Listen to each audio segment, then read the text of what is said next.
Good morning. This House will come to order. I'm pleased to welcome all of you to the virtual English language and debate competition, Tan Sri Datuk Sri Panglima Dr. Abdul Rahman Arshad Challenge Trophy, National Level 2021.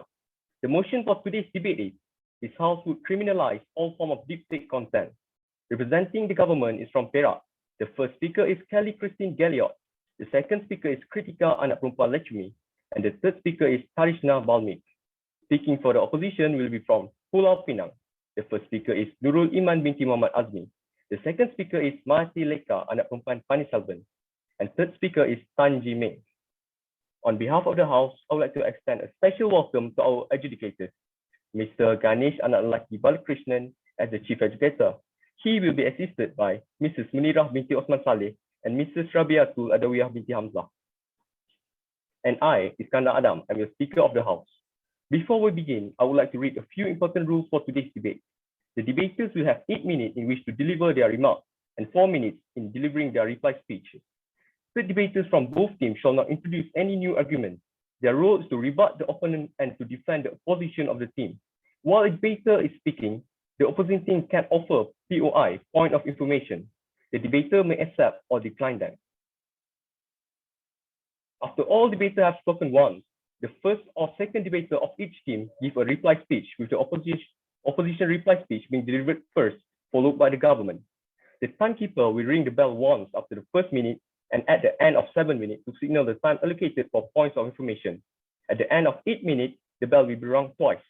A maximum time of 3 minutes will be given to both teams to prepare for their reply speech. During the reply speech, the timekeeper will ring the bell once at the 3rd minute to signal that the debater has 1 minute left. At the end of 4th minute, the bell will be rung twice to signal the end of the debate. So, without further ado, I would like to call upon the first government to deliver the resolution, define its term, and outline the government case. Thank you, Mr. Speaker. Greetings and salutations to everyone present here today. And the motion debate for today is that this House would criminalize all forms of deepfake content. And as the government team, our stand for today is that this House would criminalize all forms of deepfake content simply because deepfake content is a form of crime.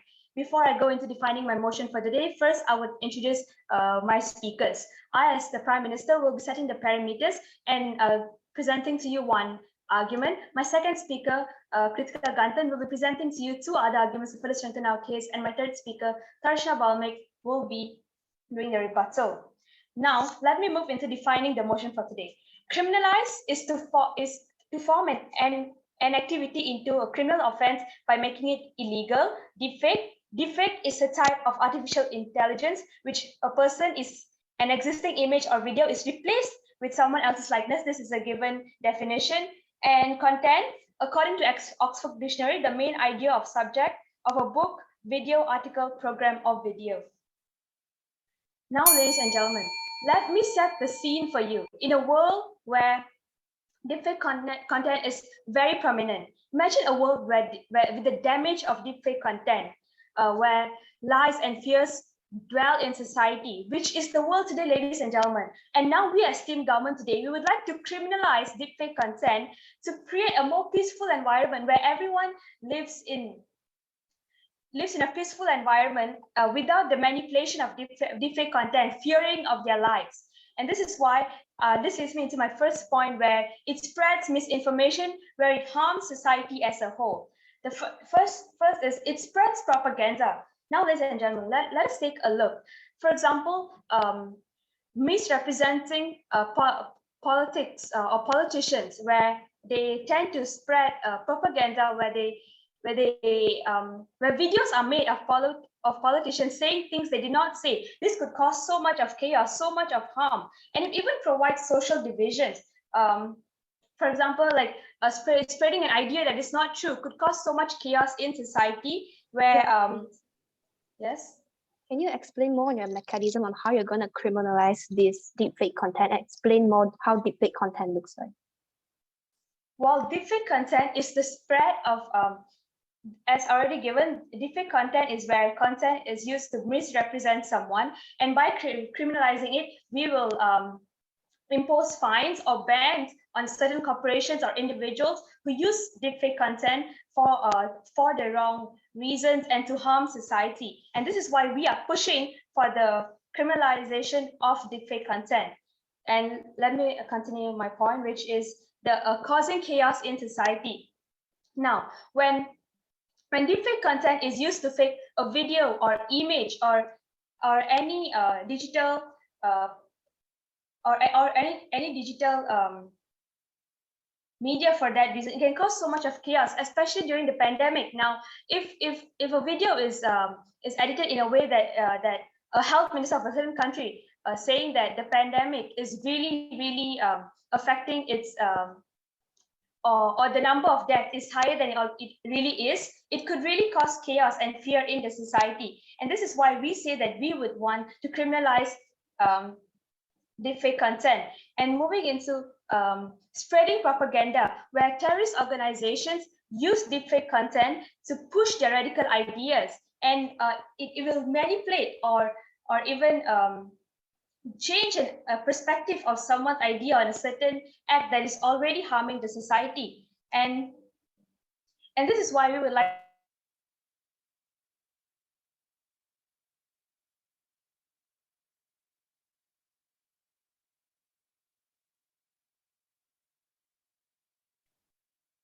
deep fake information of him promoting a product that he did not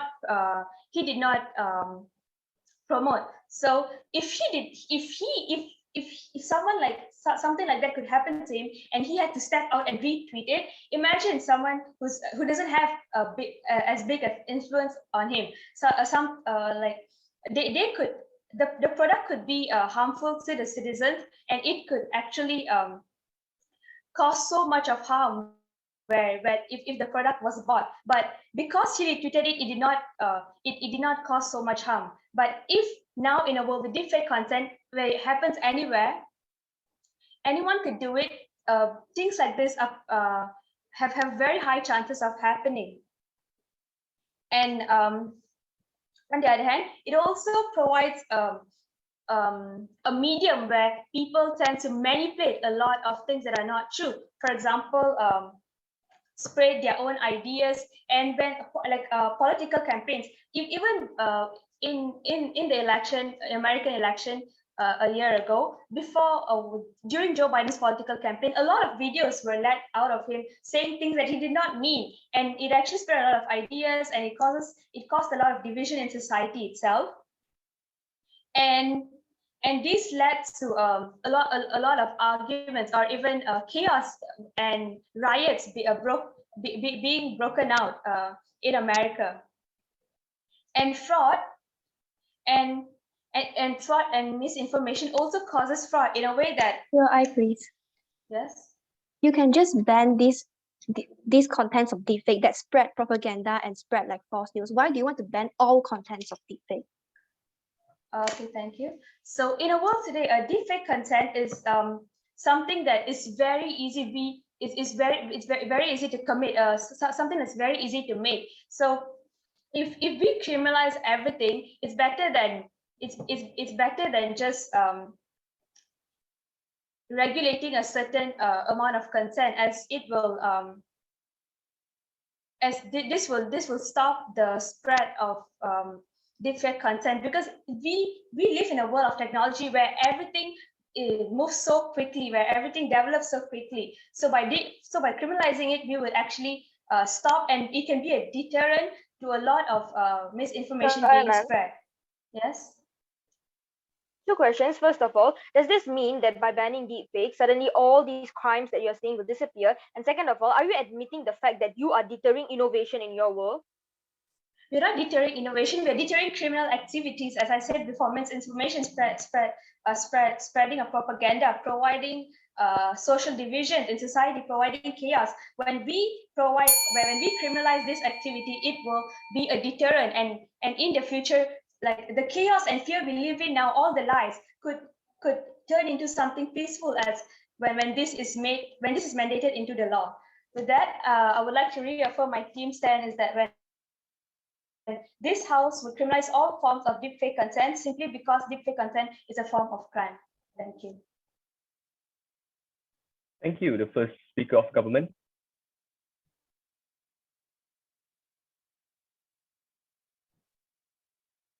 Judges, are we good to go? Mic test, 1, 2, 3. Am I clear at the moment? Mic test, mic test. Just a moment. Adjudicators, are you all okay? Done? Can we go on? Okay, thank you. All right, okay, speaker, you can do, no problem. Okay. Now, I would like to call upon the first opposition to deliver the resolution, define its term, and outline the opposition case.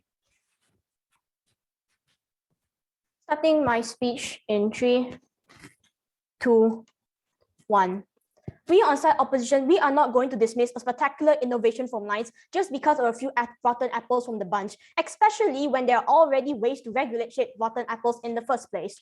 Now, before I begin my speech, allow me to rebut the points given by the Prime Minister of government side.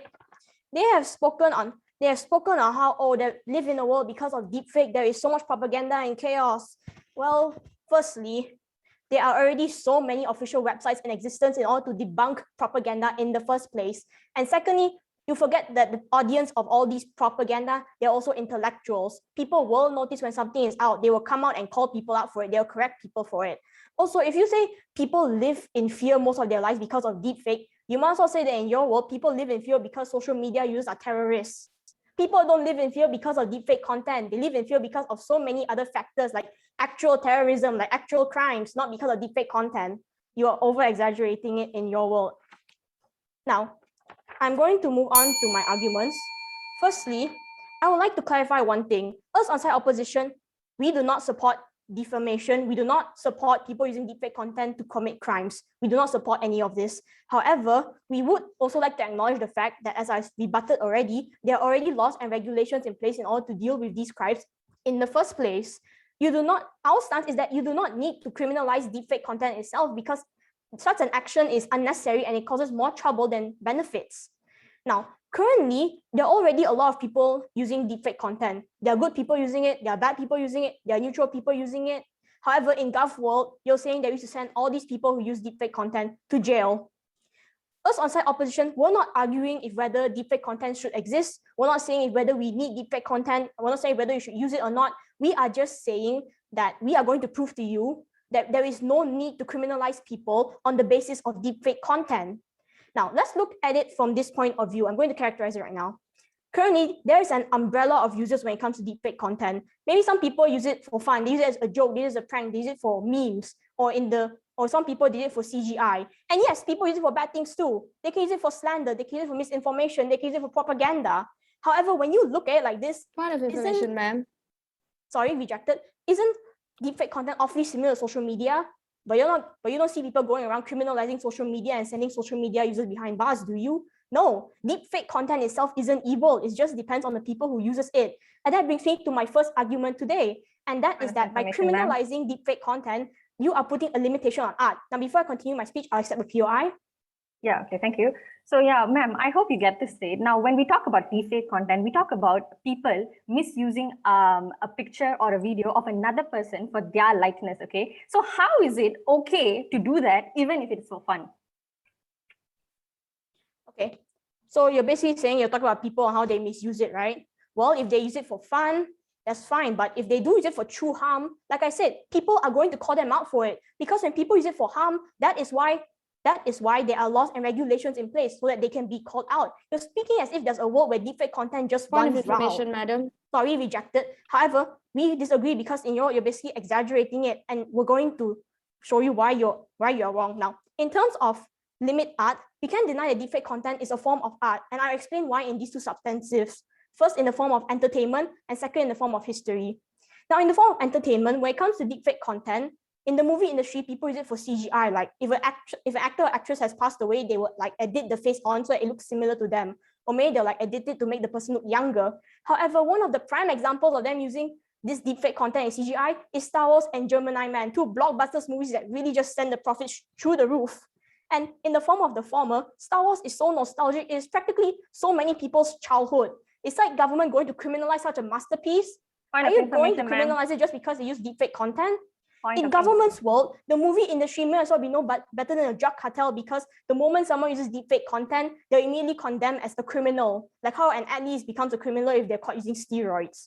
In their world, people who dream of going into the movie industry is so demotivated because they have to worry that, oh, if I try to edit, Point if I of try to suggestion, madam. I'm going to be deemed as a criminal. Sorry, I want to finish my speech. Please do not heckle me any longer. In fact, in government's world, they would take away this form of art that is used to create so many memorable masterpieces. Imagine a world where Star Wars does not have CGI. Can you imagine watching Star Wars without CGI? In government's world, there is no more sci-fi movies, there's no more fantasy movies, there's no more portrayal of imagination. And what good is the entertainment industry without imagination? Now, moving on to my second substantive, which is history.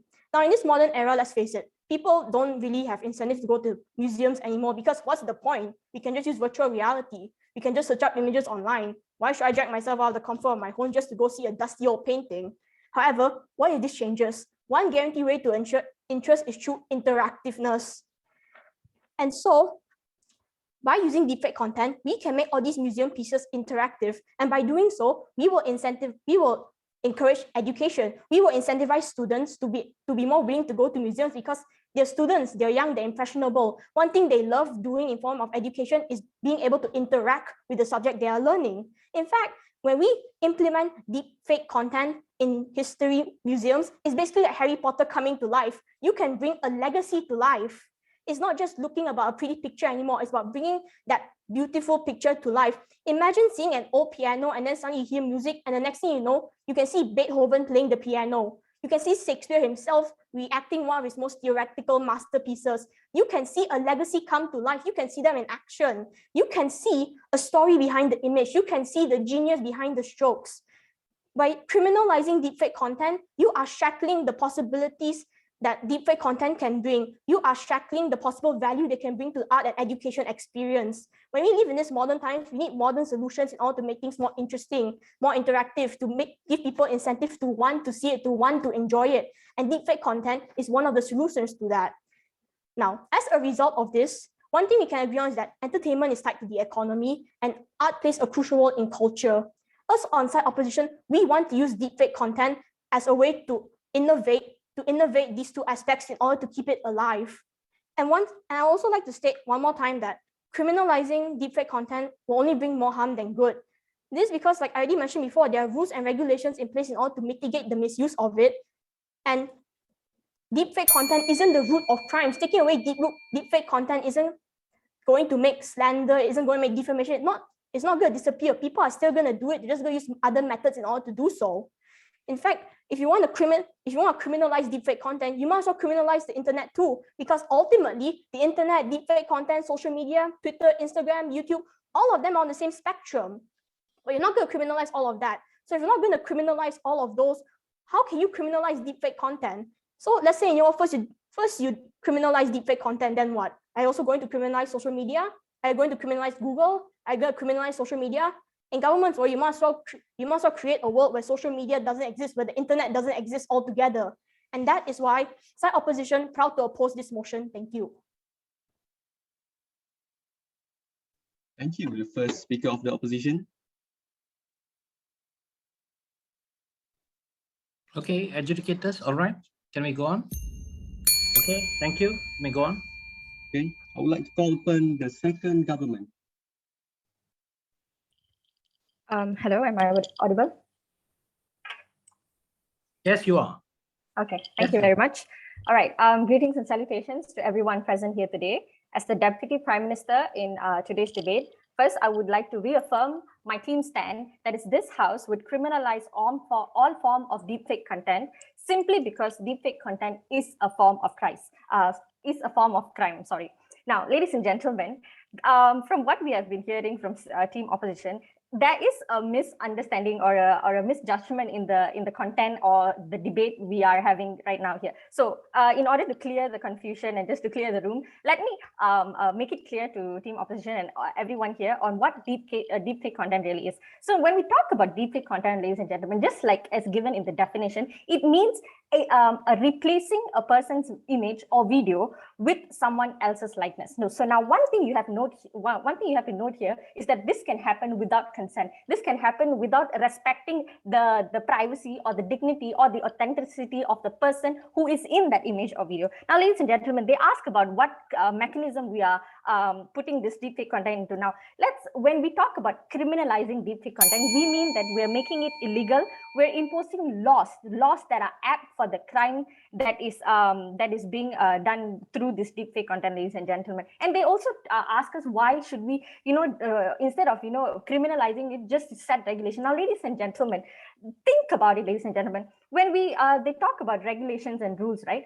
When we set regulations and rules in a whole like ocean of deepfake content where you cannot identify that easily which is right information or which is the information that should be out there to the people, how are you going to make sure that it is not like a threat to the public, or it's not a threat to the person who is in that image or video itself, ladies and gentlemen? So now, before that, I would like to rebut the points that was put forward by the leader of opposition. Now, ladies and gentlemen, they talk about how it is, it seizes innovation and it limits art, and they talk about how we won't be able to innovate our entertainment industry and stuff like that. Now, ladies and gentlemen, that is not the case. When we talk about deepfake content, it is different from digital technology or even CGI, ladies and gentlemen. You need to understand that, because we are talking about people who use another person's image or video without their consent. Okay, so please get that right, team opposition. So with that being said, I would like to move on to my first point, which is deepfake content is a threat to public safety. Now, ladies and gentlemen, let me just give you an example, right? So with the usage of deepfake content, people eventually need to face the consequences of something you didn't even sign up for. Now, let's just take, for example, a politician or a celebrity. Now, deepfake content gives you that power, gives the layman the power to switch a person's word, or to just make them seem like they are supporting something which they do not, or make them seem like they're advocating for something which they do not. And this in itself, ladies and gentlemen, could bring a lot of death threats, could bring a lot of harm to their own safety, which is not a good thing, ladies and gentlemen.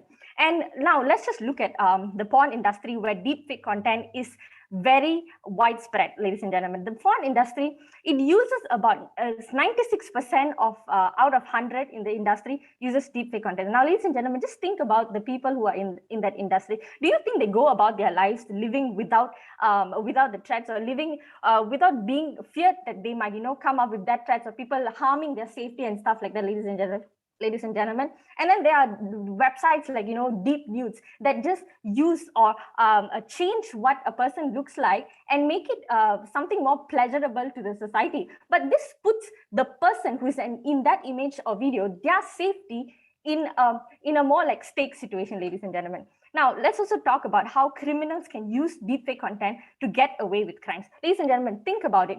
Deepfake content aids in criminal activities, and this is why we say it is a threat to public safety.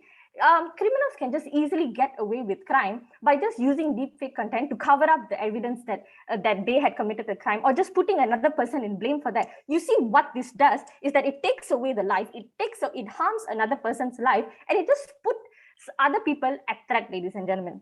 And not only that, deepfake content can also be used as a revenge towards other people. So what you're doing here is that you're just giving other people the power to misuse it in order to do something for their own likings, which is not good, by the way, ladies and gentlemen.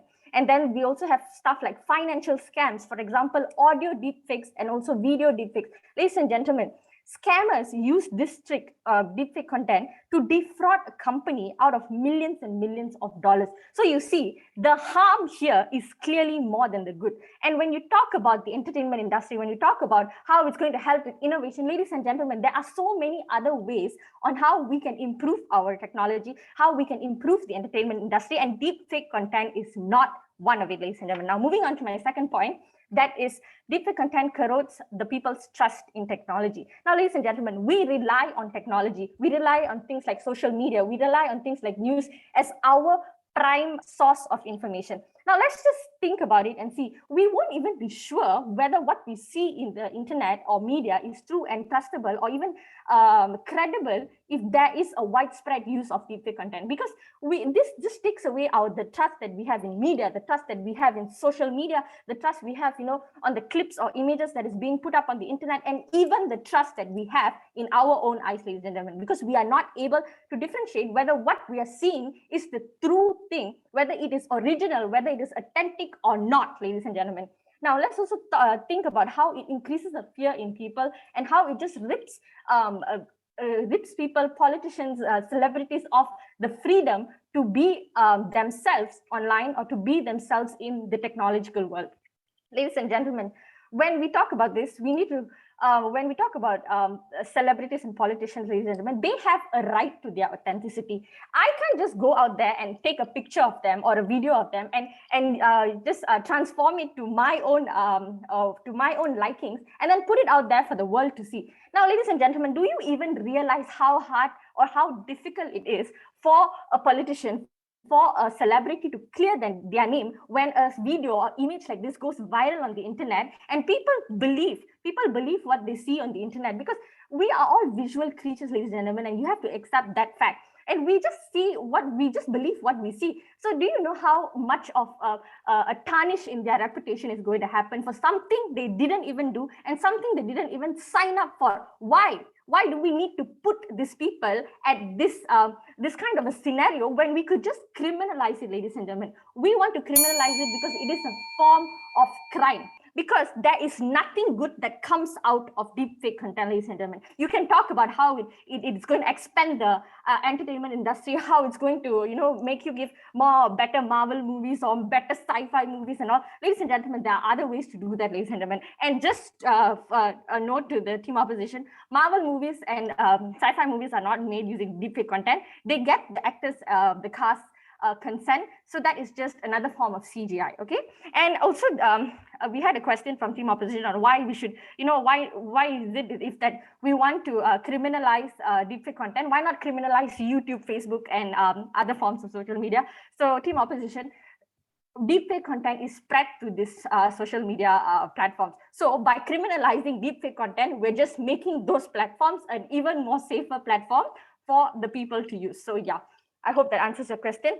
So now, ladies and gentlemen, I just like to make one thing clear here. That is that in the world of opposition, they are putting entertainment, they are putting profit, they are putting a company's a pleasure over a person's life, ladies and gentlemen. And in the world of government, we say that we should criminalize it so that we do not lose another life to deepfake content. With that being said, I rest my case. Thank you.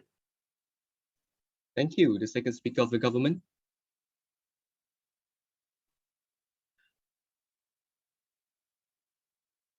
Adjudicators, okay? All right, thank you. Okay, go ahead, please, Mr. Speaker. Okay. Now, I would like to call upon the second opposition.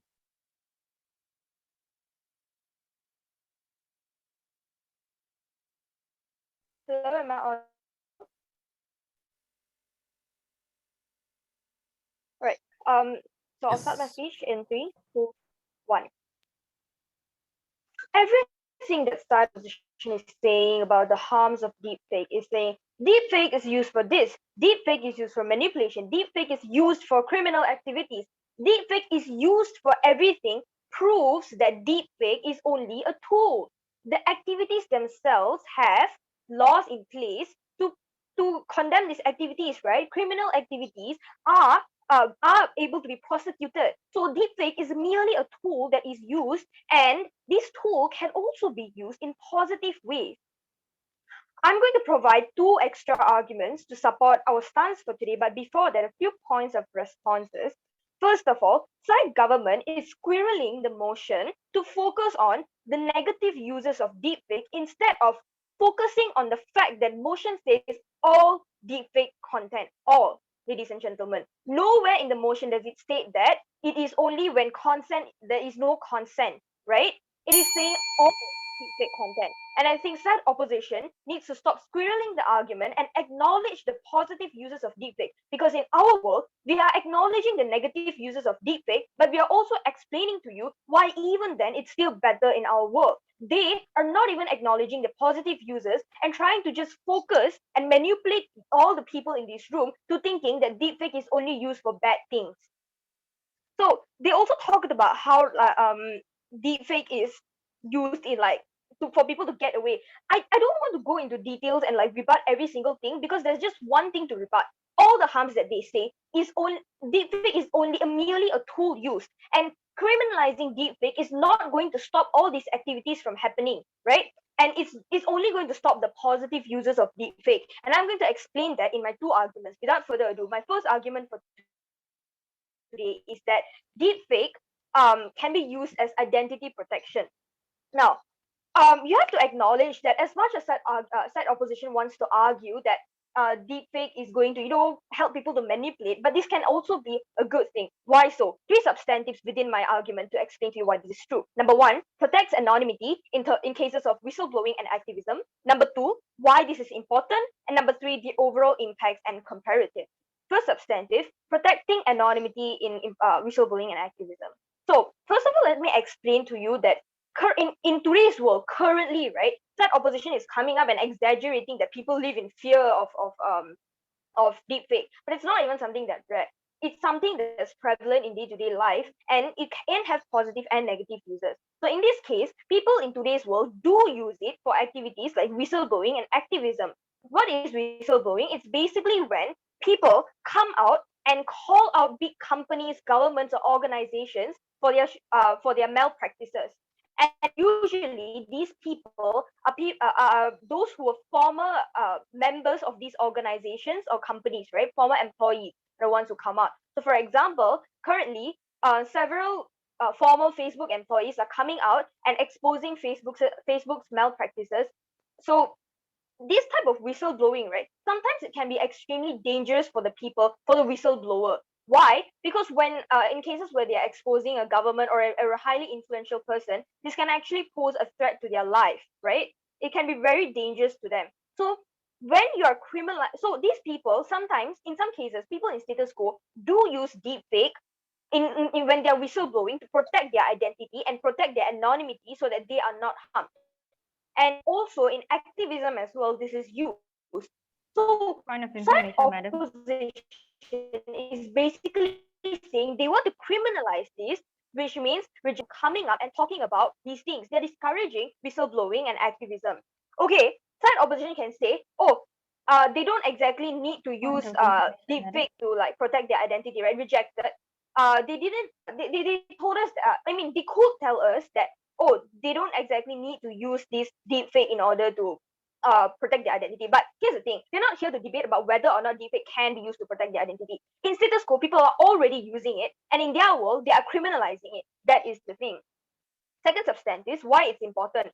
Even if it's not just about protecting identity, right? In terms of activism, you have to understand that sometimes this deepfake can be used to alter someone's racial identity and alter someone's like uh gender or something. And why is this important? Because in activism, you have to know that the person who is being the activist, their identity affects how impactful the things they say are. So when you alter your racial identity, it can sometimes be more believable for the people listening, and therefore you can garner more support. For example, if a white person comes up and talks about racism, chances are they're going to be condemned because people are going to say, oh, how are you talking about racism? You're not even black, you don't understand.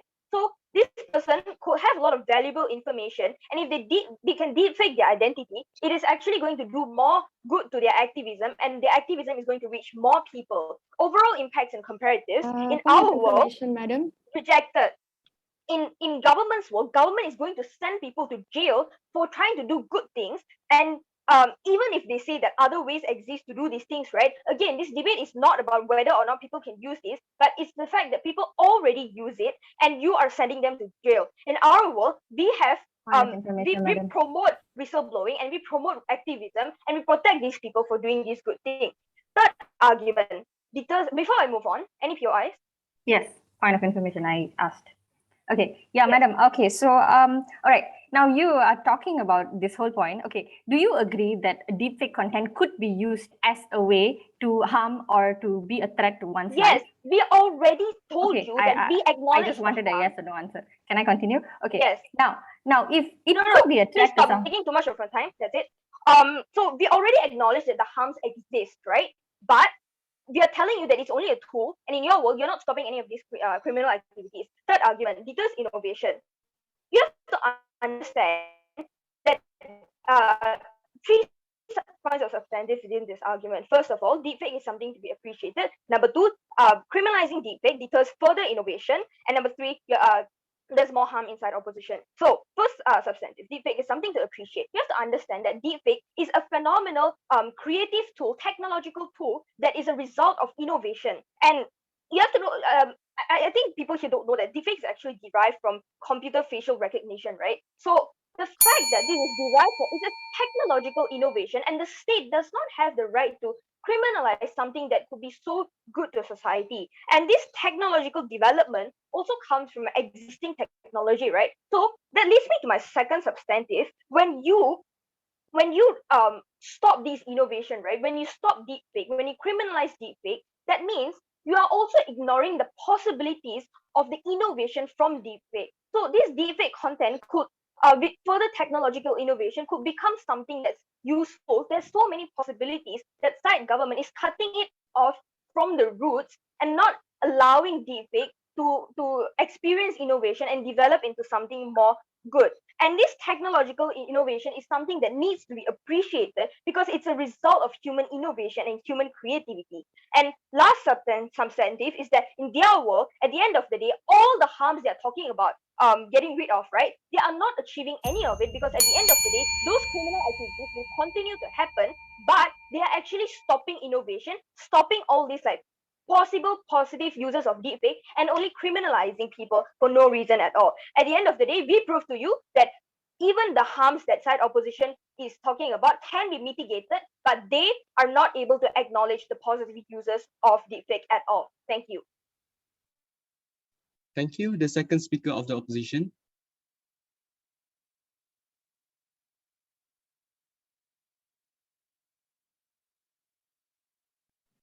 Okay, adjudicators. All right.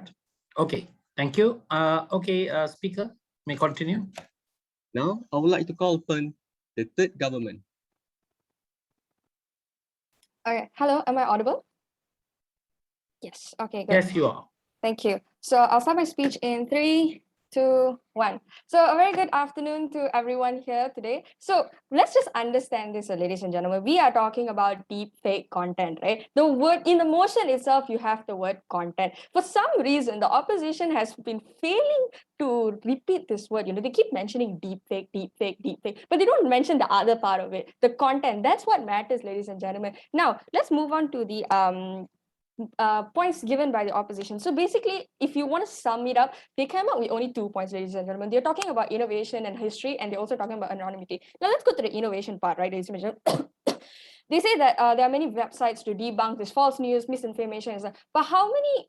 Imagine in the world of technology, you have so much of information. How can every website debunk every thing that is coming out of the internet, right, ladies and gentlemen? It's fairly impossible, ladies and gentlemen. Now, you're also looking at cancel culture. They're talking about how people will come out and call out these people. You have to also realize that cancel culture is pretty toxic, ladies and gentlemen. What they see is what they believe. And now what they believe, let's say if a deepfake content comes out and saying, let's say our health minister is... Your eye, please. 1 minute, let me finish my point. The health minister is promoting let's say promoting something that he's not supposed to promote because of deepfake content. Now people will believe that and they will seek for that information. Now if that particular product fails, who gets the blame, ladies and gentlemen?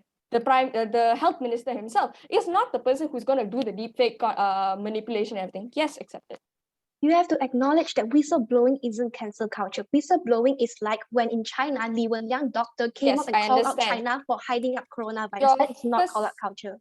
your first opposition member said we have people to call them out for the misinformation. So I'm just using that, ladies and gentlemen. Anyway, moving on. So now she said they can use it for good, like jokes, pranks, and memes. Ladies and gentlemen, how is jokes, pranks, and memes good in any way when it comes to showing people's faces and using it for a joke? Because those jokes can affect someone's mental health. Those jokes can affect someone to the point of suicide, ladies and gentlemen. You have to understand that sometimes jokes aren't really jokes, ladies and gentlemen. Memes aren't just memes, ladies and gentlemen. They actually are people's faces. There's an identity to that meme. There's an identity to that person, and that person will fall terribly, ladies and gentlemen, if they are not okay. Now, also we are looking at entertainment industry. She mentioned about CGI. Ladies and gentlemen, 1 minute. CGI, she mentioned about how Star Wars and Harry Potter, they use CGI, right? CGI is not deepfake content, ladies and gentlemen. It's a form of digital technology. It is not deepfake content like what they're trying to put. And also, if you just want to rebut it, we can say that Star Wars and Harry Potter are made from illustrations. They don't take someone's face and then put it on another person's body, ladies and gentlemen. For example, yes, accept it. So are you going to say that people who post memes are criminals? Are they murderers just because they posted a meme with someone's face on it? I mean, if it causes death, then I would say so.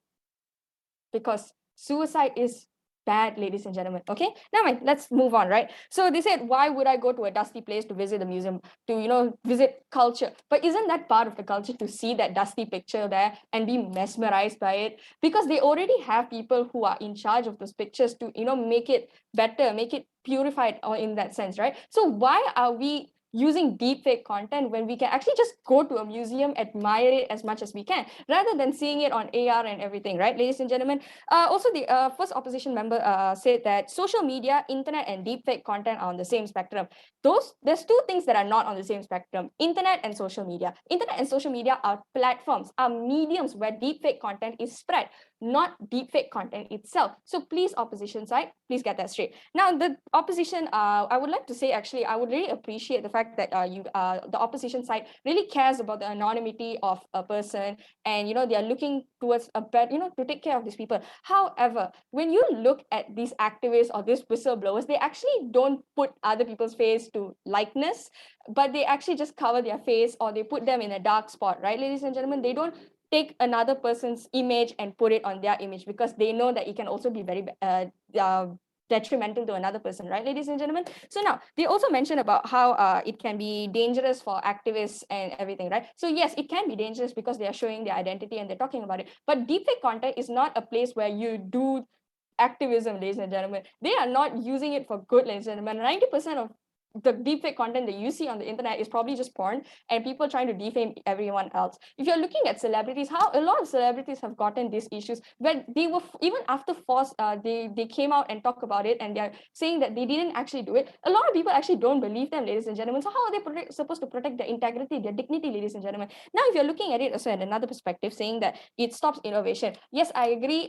Innovation is something very important, but deepfake content is not innovation, ladies and gentlemen. It is a crime. It is bad, ladies and gentlemen, because it can affect so many people's lives, ladies and gentlemen. A lot of people who have been victimized by deepfake content are people who are normal people, celebrities, politicians. These people they have their own deck. They're humans, ladies and gentlemen. They have dignity, they have integrity that they have to maintain, ladies and gentlemen. But because of deepfake content, they're unable to protect that identity. That's why we say that we want to criminalize it, because it's actually acting as a deterrent. Now, when you look at, they're saying, oh, should we, if we have murderers, we have put them in the same spectrum, right, ladies and gentlemen? Murderers, they harm lives, ladies and gentlemen. They kill people, right? But what if deepfake content also kills people? Should we just let them live? Should we just let them loose? Should we not impose fines? Should we not impose regulations for that? We should, then, ladies and gentlemen, because they are affecting someone's lives, ladies and gentlemen. Now, we are also looking at the fact that my first speaker and my prime minister and Deputy Prime Minister has talked about misinformation. You find that a lot of issues happen because of misinformation. You see in the pandemic right now itself, a lot of misinformation is being spread, and they actually use deepfake content to spread this misinformation. Now, how does this affect the society? It causes panic, it causes chaos, it causes people to have fear.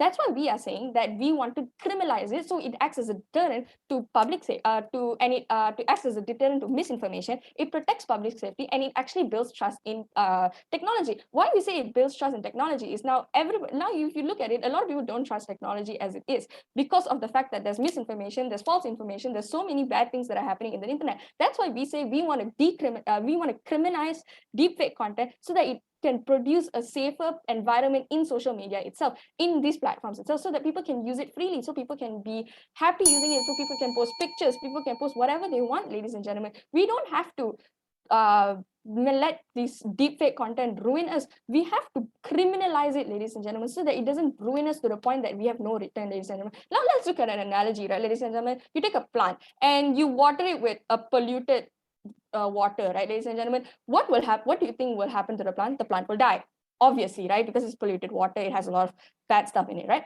So now, if you're putting it in another case, you're looking at society. Society is that plant. Now, if you're using deepfake content, which is the polluted river, and you keep watering it every single day, eventually society will be dead. Eventually society will be scared to live, ladies and gentlemen. But now you purify the water by criminalizing deepfake content, ladies and gentlemen. You find that this society can thrive, this society can grow together, much safer, peaceful environment, ladies and gentlemen. That's why if you are agreeing with us, you should side with opposition, side government, and agree with us that this house would criminalize all forms of deepfake content, simply because deepfake content is a form of crime. With that, I rest my case. Thank you.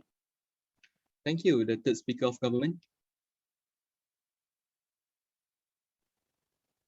Can you guys hear me? Okay, educators.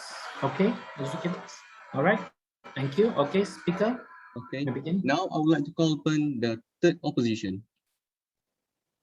Am I audible? Yes, you are. Louder, please. Hello? Can you try that again? Okay. Yeah. If I talk like this, is it fine? Yes, that's good. That's good. That's good. Thank you. That's good. Thank you. For someone who is so obsessed with definition given of deepfake content, side government failed to address that motion includes all contents of deepfake contents. All, please put the emphasis on all. So now, the way I'm going to do my speech today is I'm going to tell you what are the clashes in this debate, explain why we win all these clashes, and rebut all the points with side opposition. So, first clash about crime. Now, side government, basically the whole case is about crime. How deepfake contents perpetuate criminal activities, for example, spreading propaganda and causing chaos and panics among the public. For example, a threat to public safety because people can remain anonymous as they send death threats and harm lives of others. For example, impersonating the health minister and giving up some false news and then invading the privacy of celebrities. All of these crimes. Now, the problem with it is that, yes, we acknowledge from the start of our first speaker, we as side opposition has already acknowledged that these crimes exist with deepfake content. But then we have already told you that there are ways to regulate this crime. There are laws to mitigate like spreading of false news. There are laws saying that you shouldn't spread false news or you will be put into jail. There are laws saying that you shouldn't send death threats to people or you'll be sent to jail. There are laws saying that you shouldn't invade someone else's privacy or you will be sent into jail. All of these harms and all of these crimes that side government has been talking for the whole debate has already been mitigated by the laws that society already poses. Yes. Referring to what you just said, aren't you just indirectly agreeing to what we say, that is deepfake content is a way of using to spread false news, so they should be sent to jail or they should be criminalized? Thank you.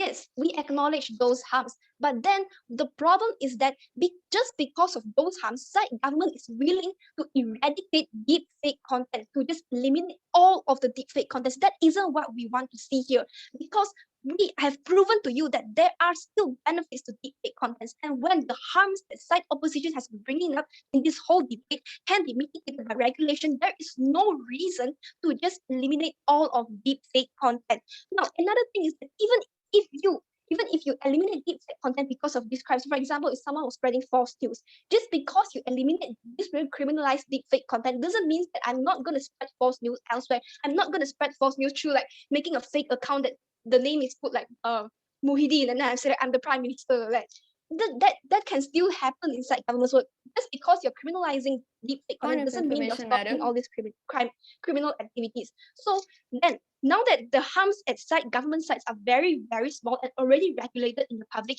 what are the benefits of deepfake content that we have been telling you throughout this whole debate? Now, second clash, the clash about arts.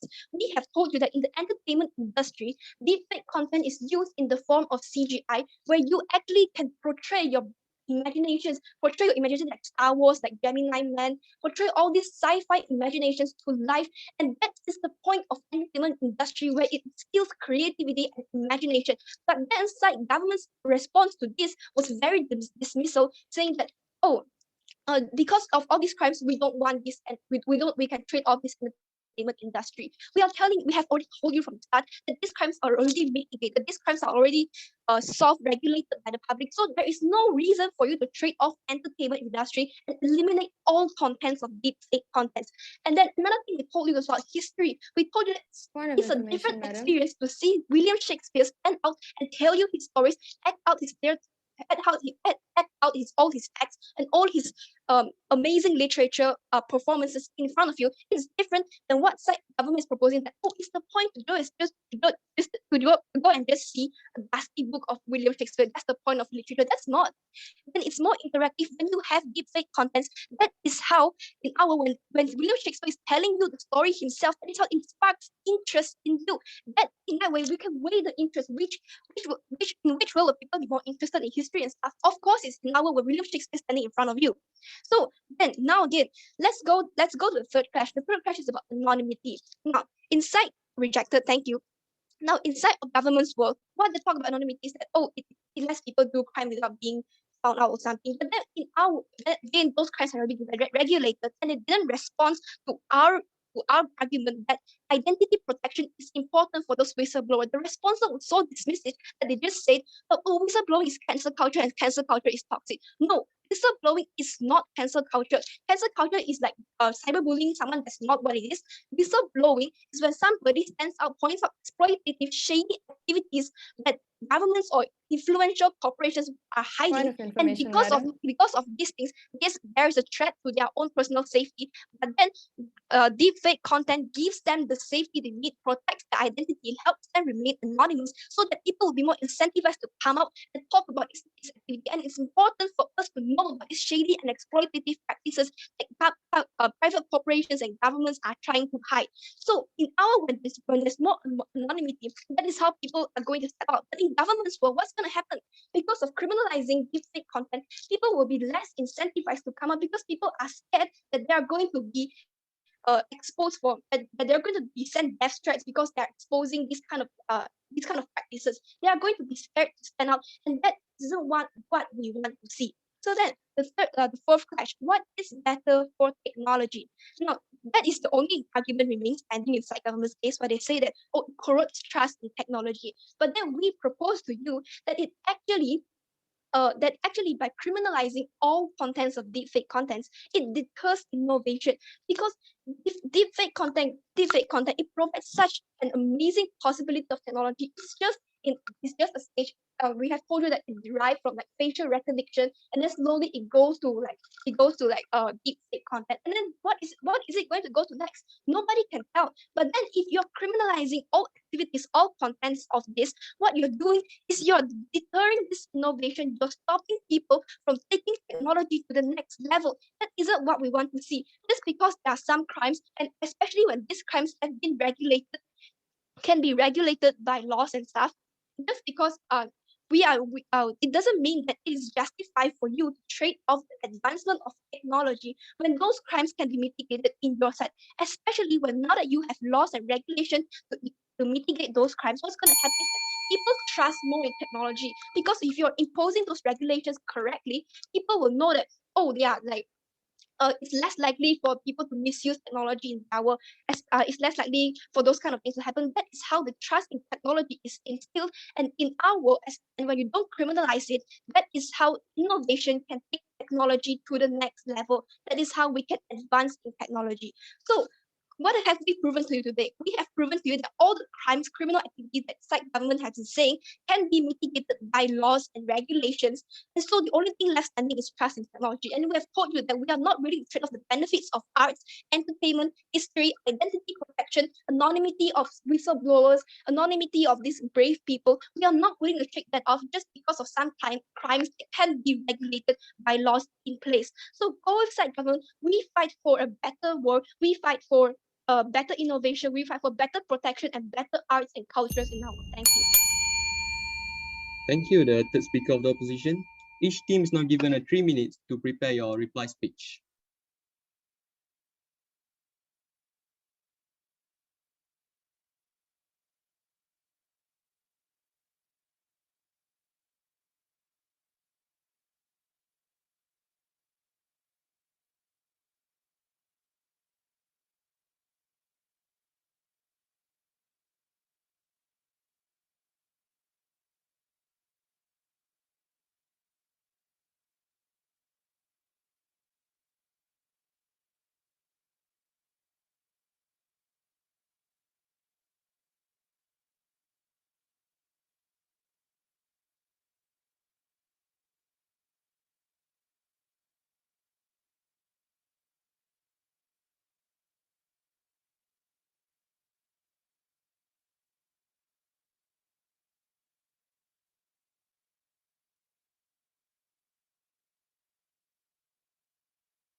I now call upon the opposition speaker to present the opposition reply speech. Hi, am I audible? All Yes, right. you are. Yes, you are. Yes, yes. All right. I'm going to start my speech in 3, 2, 1. Side government has been severely lacking engagement in the debate, and for that very reason, they also side opposition should take this debate today. So, across their 3 speakers, I only got one single argument that has been stretched across 3 speakers, right? So let's go through that and actually see what they said. So they told us that A, deepfake spreads propaganda. B, deepfake is a threat to public safety. And C, deepfake corrodes the trust in technology. As I see it, I think it's obvious that all these three are surrounding only one single thing and doesn't actually add any value across these three speakers. And we have repeatedly responded to these three arguments that they tell us that propaganda can be spread and politicians saying things that they didn't say, everything, and defamation. We already, across our three speakers, we rebutted these arguments by telling you that laws are in place to mitigate defamation, to mitigate impersonation, to mitigate criminal activities. All these things are what the government should be doing to deter crime. Not only uh, inside opposition, by criminalizing defamation, by explaining all the harms that they want to say, not only they are lacking a focus on what the motion says about all deepfake content, they're only squirreling the motion to the negative impacts. And I want to tell everyone in this room that if we are only going to talk about the negative impacts of deepfake, why are we here debating, right? So, in this sense, side opposition severely lacked engagement to talk about and acknowledge the positive impacts, and their responses to our arguments were extremely dismissive. So let's actually look at what V said. V told you that CGI is actually a form of deepfake content, and CGI is an extension of deepfake content. Therefore, in our world, we allow these deepfake content in entertainment industry to thrive, and their response to that was extremely dismissive by telling us that, oh, CGI is not deepfake, that's all. But they did not explain to why this is true even. We tell you that deepfake is an extension of CGI.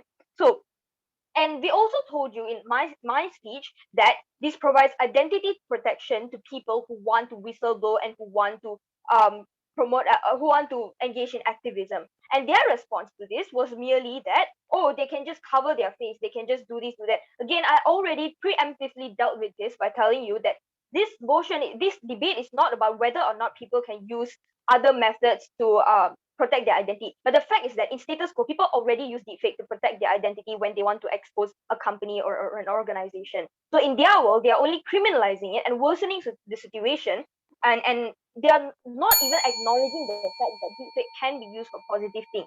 And the third argument that we provided is that it deters innovation. In fact, they acknowledge that, oh, it deters innovation, but it's okay because it's a crime. Well, again and again, they are squirreling the motion to say that deepfake is only when there is no consent of people of using it. However, that's not the case.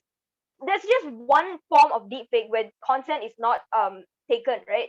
So they are only focusing on that, and I think it's really detrimental to the debate where we wish to argue on weighing both the positive and negatives. And side opposition did exactly that by acknowledging the negative impacts of deepfake, but also explaining to you the positive and weighing those two and telling you why criminalizing deepfake does more harm than good. And again, to recap the most important aspect of today's debate, criminalizing deepfake is not going to stop criminal activity, and instead, in their world, they are only not acknowledging and dismissing all the positive impacts of deepfake.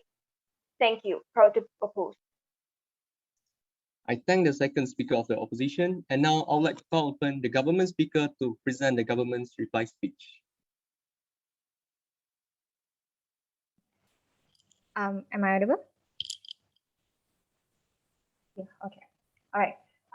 Go ahead. Thank you, Mr. Speaker. And once again, greetings and salutations to everyone here today from the last time from Team Government. Now, ladies and gentlemen, as the Deputy Prime Minister from Team Government, I would just like to point out everything that was said in this debate and prove to you why our case on side government is stronger, and every point that was put forward by point opposition is just in their own world of imagination. Now, ladies and gentlemen, there are two things first that I would like to point out here, and that is the clash or differences in opinions in the term of criminalization as well as the term deepfake content. Now, ladies and gentlemen, when we talk about criminalization from the opposition's point of view, they say that, you know, we are sending these people to jail just because you misuse or you use deepfake content to create content that harms another person's life. It sends a person to jail. Now, ladies and gentlemen, that is not the case. We mean that we have to impose laws that give the apt punishment to the person who misuses this deepfake content. Yeah, and now about deepfake content itself, the term, on how a side opposition has gotten this whole thing wrong. Now, we have been provided with the definition, and they should understand that deepfake content is when another person's image or video is used for another person's likeness, ladies and gentlemen. Okay, now let's go and look at both sides of our arguments. Now, ladies and gentlemen, team opposition repeatedly keeps on saying that we are over-exaggerating, the whole concept of deepfake content and why it is just, it's absurd when you think about it. Now, ladies and gentlemen, let's think about it. Okay, think with me. Now, deepfake content has the power to harm one's life, and we as team government have proven that in our arguments, right? Okay, now when you put such a thing, when you give the public access to it, right, definitely people are going to it is going to be detrimental to one's life, or it is going to be detrimental to one's reputation and stuff, ladies and gentlemen. So now let's just take a step into the world of opposition, right? And in the world of opposition, even when we look at it, the harm of deepfake content outweighs the benefit, ladies and gentlemen. Their entire case revolves around how it is deepfake content is going to grow the innovation. Now, ladies and gentlemen, let's just look at it. They say that we should regulate and impose laws. Ladies and gentlemen, let me give you a parallel, right? Now, let's just take, for example, guns. Guns are criminalized and they are illegal. But however, some people still own guns with a license. Why? Because it could be used for safety. That is one reason. But look at the cons, ladies and gentlemen. They are a threat to public. They can be used for terrorism. They can be used to increase crime rates. When the benefits are so clearly lesser than the harms, that's when you need to criminalize this thing, ladies and gentlemen. So I hope that makes it clear. And team opposition has failed to prove that the benefit outweighs the harm, although they keep saying that that is their stand. They also fail to prove how regulation is going to deter from the crime and all. However, we as government, we have proven why criminalizing it is the only way to save hundreds, probably thousands of lives. And we have also proven how it creates a better technological world, ladies and gentlemen. So before I end my speech, I would just like to ask all of you one thing. If something has the power to harm one's life, then it should be criminalized, right? Think about it, ladies and gentlemen. And that's it from team government. With that, Veera Sarkis. Thank you. Thank you, the second speaker, for concluding the debate. Now we will have a few minutes break while waiting for the adjudicators to finish conferring on the best speaker. Debaters are asked to remain until that time, after which the judges may address comments on them.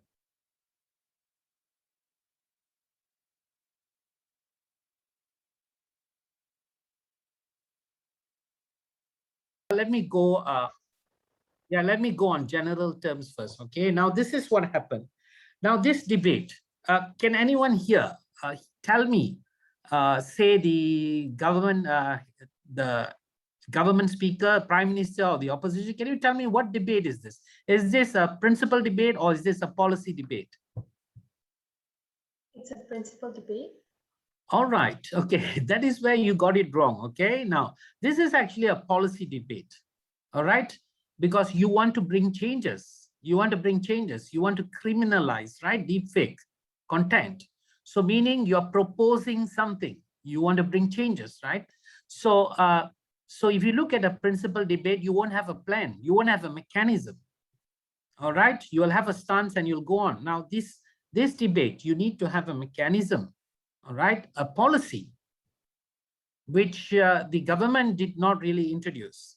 All right, however, the opposition was equally did a mistake by not pointing out that there was no mechanism. Of course, one of the speakers did it. Yeah, during your POI, you said, what's your mechanism? But the first opposition leader has to point out where they went wrong. And this is where you capitalize on it, right? So, but that didn't happen. So you are level playing ground after that.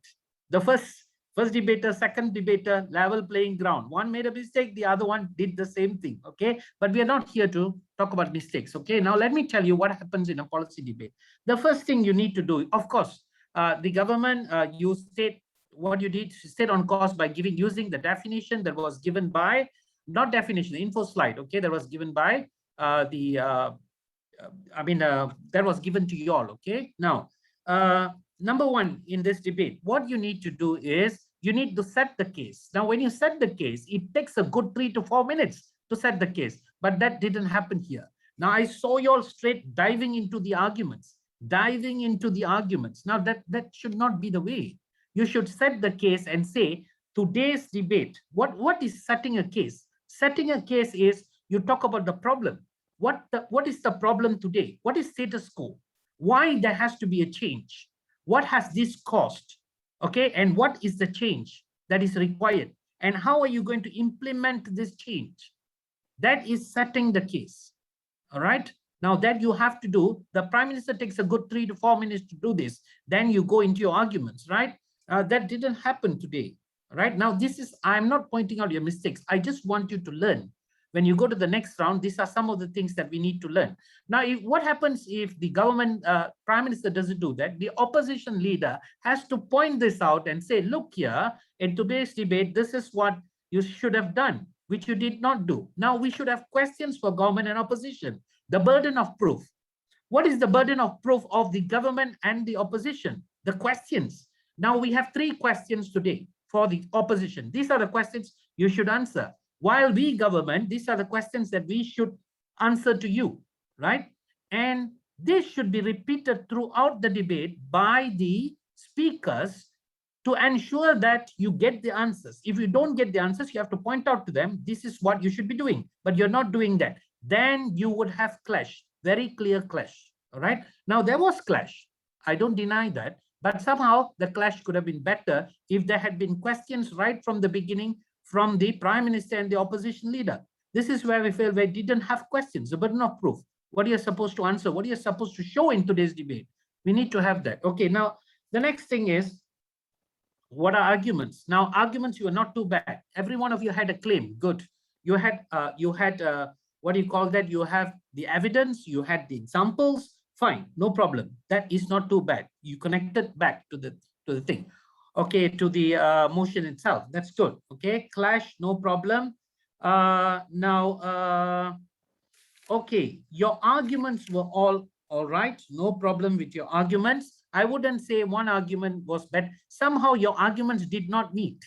Now, because the government wanted to stay close to the info slide given, the definition given, so that's what it is. The opposition want to explore a little bit more than that. So you are going on different course, all right? You are pointing out to each other, but you are going on different course. Now, so this is something where, you know, you need to look at, all right? Now, POIs, I'm kind of shocked with POIs. Now, you see, you can ask POIs, but you should not snap and stop your opposition or opponents from asking POIs. Now, what is the rush? When they ask you, allow them to do so, take it. Unless they're taking too much of your time, then you say, yes, your POI, allow them to speak. Don't stop them abruptly. That's not nice in a debate, because this is supposed to be intellectual discourse, all right? So we have to act like intellectuals. That's very important, okay? This is not street fight. So remember, you have to approach it in a more intellectual manner, all right? Now, speed of speech. Some of you, now remember, it doesn't mean if you say a lot, many words, many things to say, that means you're better. No, it is how well you say it. All right, it's like an onion. All right, you peel layer by layer, and you make it clear to the people who are listening, because this debate is for the listeners, including adjudicators, right? So if there are some things that are not clear and you go too fast, we cannot understand what you're saying, and that's where you will lose us. So speed kills. Remember this, speed kills. Not too fast, go at a moderate speed and make it clear for the adjudicators and the listeners so that they enjoy the debate of the day. That's important, okay? Now, apart from that, well, that's about it. Okay? Not too bad, everything was good, all right? You all did a good debate. Winning and losing is part of the game, all right? You still have another round, you can still make it even if you don't win here. All right, don't be disheartened. All right. Now, whatever that I've given you is to make sure that you know how you can do better the next round.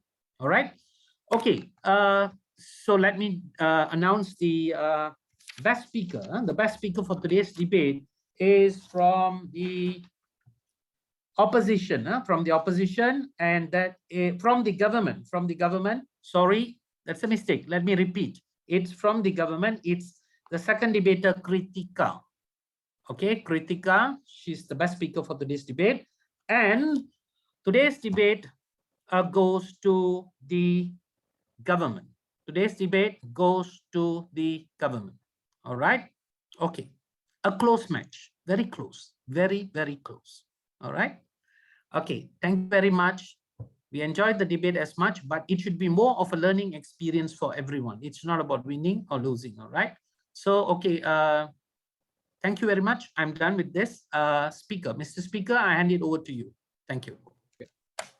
On behalf of the House, I would like to thank everyone and congratulate to the winners. I thank the member of the House for their attentiveness. The debate is now concluded. Thank you. Thank you.